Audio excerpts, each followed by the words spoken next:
Kumusta mga ka-movie? Welcome ulit sa Minutes Movie Recap. Ibabahagi ko sa inyo ngayon ang 2010 action thriller movie film na pinamagatang Salt.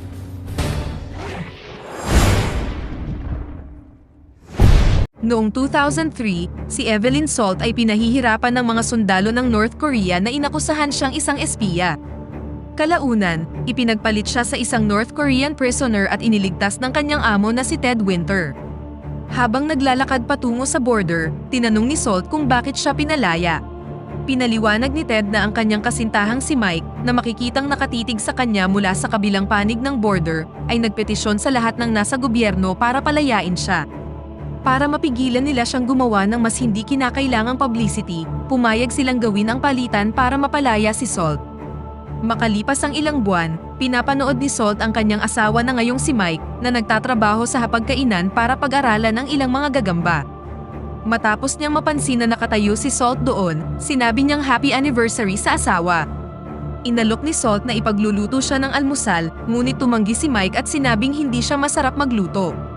Sa sumunod na eksena, makikita si Salt sa kanyang trabaho na nanonood online kung paano magtiklop ng napkin upang maging perpekto ang kanyang plinanong anniversary dinner. Ilang sandali pa, kinausap siya ni Ted at pagkatapos ay naghanda na silang lumabas dahil malapit nang matapos ang kanilang trabaho.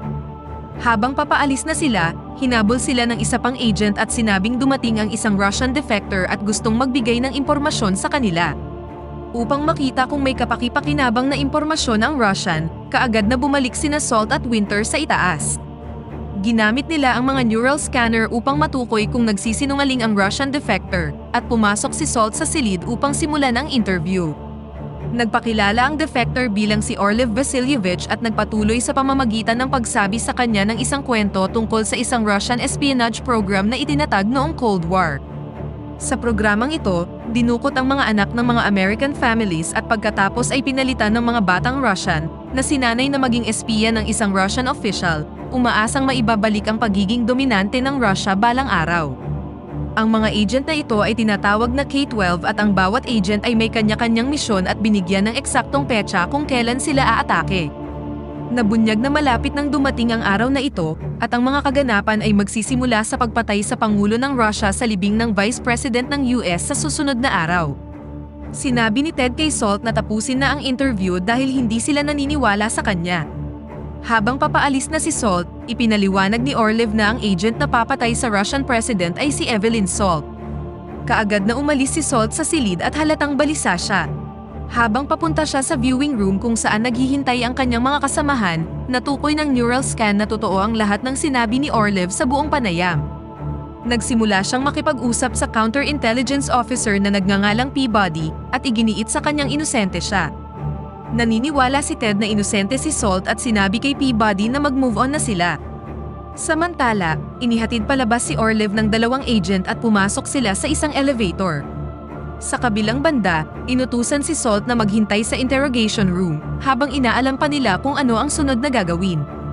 Habang pinapanood niyang nagtatalo sina Ted at Peabody, na-realize niyang nabuking na ang kanyang cover bilang spy at nasa panganib siya. Lumipat ang eksena kay Orlev kung saan lumabas ang isang patalim sa kanyang sapatos, at nagpatuloy siya sa pagpatay sa parehong gwardyang kasama niya, at pagkatapos ay nagmamadaling tumakas. Naalerto sina Ted at Peabody sa pagtakas ni Orlev, na nagbigay kay Salt ng pagkakataong makatakas sa silid at sinubukang lumabas ng gusali. Habang nagsisimula ng humigpit ang seguridad sa gusali, muling na-corner si Salt sa interrogation room kung saan naghanda siya ng isang explosive device upang labanan ng SWAT team. Pinaputukan niya ang mga ito na nagpabagsak sa buong SWAT at nagawa niyang makakuha ng baril sa proseso. Ginamit niya ang baril upang basagin ang isang bintana at pagkatapos ay umakyat sa bubong papunta sa kalye. Sumakay siya sa isang taxi at sinubukan muling tawagan si Mike, ngunit ibinaba niya ang tawag matapos itong mapunta sa voicemail. Sinira ni Salt ang kanyang SIM card at pagkatapos ay bumaba sa taxi sa kanyang apartment building. Habang papasok na siya, napansin niyang nakatumba ang upuan ni Mike at hindi naubos ang kanyang sandwich. Maliwanag na sinubukang lumaban ni Mike at dinukot siya ng kung sino. Habang nag-iimpake si Salt ng kanyang mga gamit at kinuha ang ilan sa mga gagamba ni Mike, sina Ted at Peabody ay nag-assemble ng SWAT team upang sugurin ang apartment ni Evelyn Salt. Sa oras na makarating sila, umakyat si Salt sa may bintana. Muntik na siyang hindi makatakas at umakyat sa katabing apartment. Habang kinakausap niya ang bata sa apartment at nagpapalit ng damit, muli niyang naalala ang kanyang asawa at mga bahagi ng kanilang buhay na magkasama. Nakatakas siya at habang naglalakad palayo sa gusali, nakita siya ni Ted Winter. Naganap ang isa pang habulan at nagawa nilang makorner si Salt, ngunit tumalon ang spy sa isang semi-truck na dumaan sa ilalim ng overpass. Sinundan siya ng mga agent at nagpaputok, habang siya naman ay tumalon mula sa isang truck patungo sa isa pa, hanggang sa wakas ay nakarating siya sa kalsada. Pagkatapos ay ninakaw niya ang isang motorsiklo, kung saan nagawa niyang maiwasan ang mga agent at nakatakas. Sa puntong ito, pumunta si Salt sa isang bar. Habang nasa banyo, ninakaw niya ang coat at ID ng kapwa parokyano, at pagkatapos ay sumakay ng bus papuntang New York City. Pagkarating doon, ginamit ni Salt ang ninakaw na ID para magrenta ng isang maliit na hotel room. Doon, kinulayan niya ang kanyang buhok at nagnakaw ng damit. Hindi nagtagal, nagsimula siyang magplano kung paano makapasok sa cathedral at nagprint ng mapa ng subway. Sa isa pang flashback, ipinakita sa atin na si Evelyn Salt ay isa talagang Russian spy. Ipinanganak at lumaki siya sa Russia at kinuha sa murang edad kasama ang isang grupo ng iba pang mga batang lalaki upang maging mga espiya bilang bahagi ng K-12 group. Kinabukasan, sumakay si Salt sa subway train at nagtanim ng smoke device. Habang nagpapanik ang lahat, tumalon siya palabas ng tren at pumasok sa tunnel sa ilalim ng cathedral. Nang pumunta na siya sa kanyang posisyon, nagsimulang maganap ang libing ng US Vice President sa simbahan. Nang tumayo ang Pangulo ng Russia para magbigay ng talumpati, naghagis si Salt ng pampasabog sa kisame, na nasa ilalim mismo ng kinatatayuan ng Pangulo ng Russia. Gumuho ang sahig na kinatatayuan niya, na naging dahilan upang mahulog siya sa tunnel sa tabi ni Salt. Nagpanik ang lahat ng mga tao at binaril na ni Salt ang Pangulo ng Russia. Sa sandaling yon, dumating si Peabody at sumuko si Salt sa kabila ng pagkakaroon niya ng pagkakataong barilin ng agent. Nang inaresto na siya ng mga pulis, galit na sumigaw si Ted na sana'y mabulok siya sa kulungan para sa kanyang ginawa. Inilagay si Salt sa isang SUV at dinala sa isang caravan papunta sa lungsod. Gayunpaman, nagawa niyang patumbahin ang dalawang gwardyang nagbabantay sa kanya at kinuryente ang driver na naging dahilan upang mabangga ang mga sasakyan ng pulis sa unahan at likuran nila.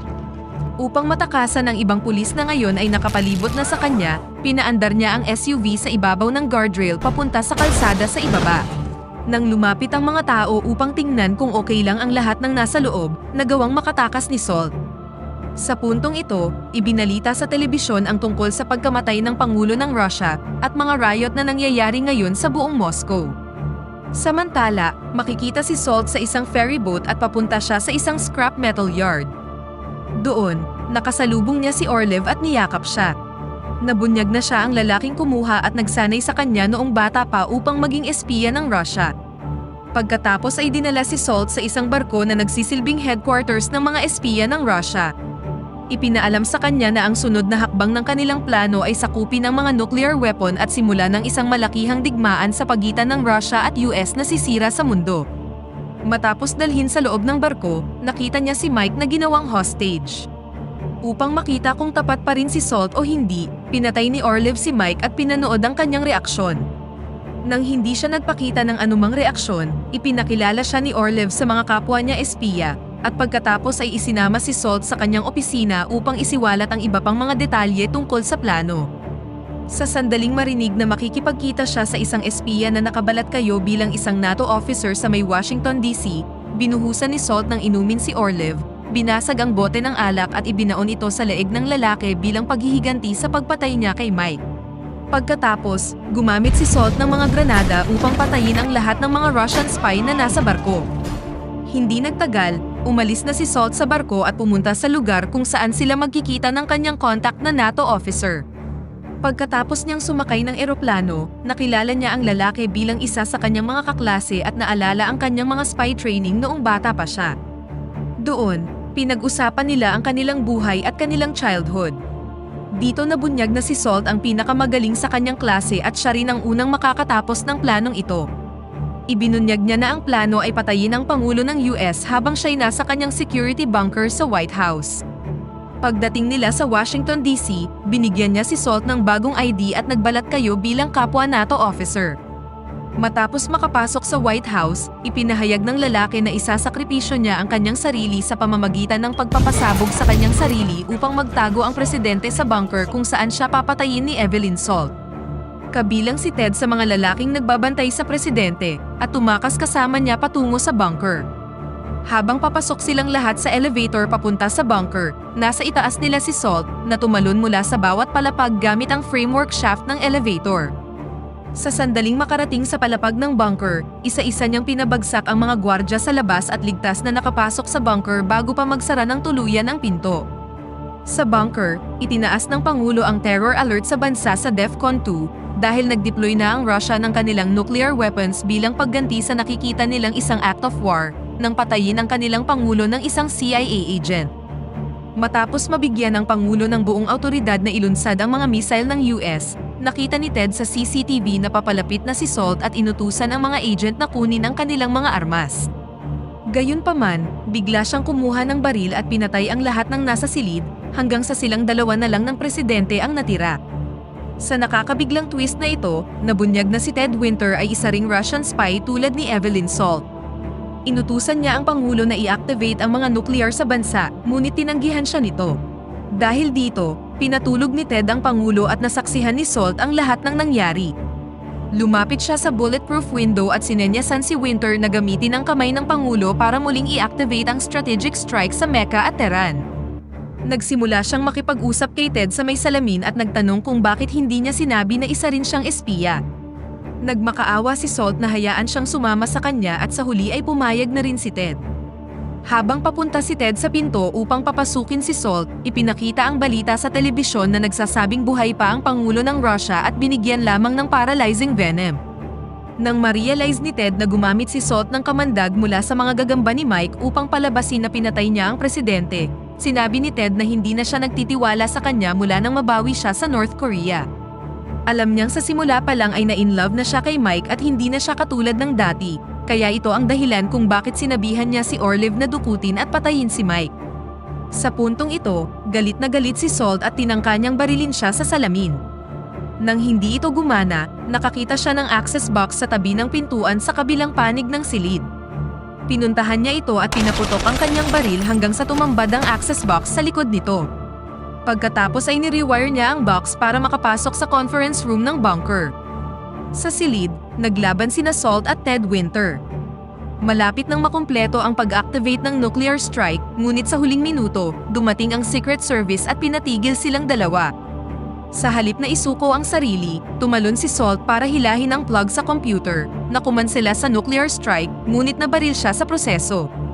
Parehong inihatid palabas sina Salt at Ted, at dahil nakasuot siya ng bulletproof vest, hindi nasaktan ang ating bida. Habang inaakay siya mula sa bunker bilang isang bilanggo, nakita niya si Ted na ginagamot ang kanyang mga sugat sa tabi ng hagdan. Tumalon siya papunta sa kanya, pinulupot ang kanyang handcuff sa leeg ng lalaki at tumalon sa balcony para sakalin siya. Sa sandaling hinila nila siya paitaas, patay na si Ted matapos mabali ang kanyang leeg at pagkatapos ay ibinigay na kay Peabody. Pagkasakay nila ng chopper, tinanong niya si Salt kung bakit niya pinatay si Ted Winter, at ang tanging sagot niya ay kailangang may gumawa nito. Ipinaliwanag ni Salt ang panig ng kanyang kwento at nagsimula ng maniwala ni Peabody, ngunit iginiit niyang walang ibang maniniwala sa kanya. Pinaalam ni Salt na marami pang Russian spy kagaya niya ang nagkalat, at hindi sila titigil hanggat hindi pa natatapos ang misyon. Kinumbinsi niya si Peabody na palayain siya dahil kinuha na nila ang lahat sa kanya at hindi siya titigil hanggang sa mamatay ang lahat ng espiya ng K-12. Matapos tanggalin ang handcuff ni Salt, tumalon ang espiya mula sa chopper at pagkatapos ay tumakas sa may ilog, at dito na nagtatapos ang pelikula. Sana ang ilang minutong pagbuod ng pelikula ay nagbibigay sa inyo ng saya. Huwag niyo kalimutang mag-subscribe, like, share at pindutin na rin ang bell button upang lagi kayong updated sa bago nating palabas. Thank you for watching.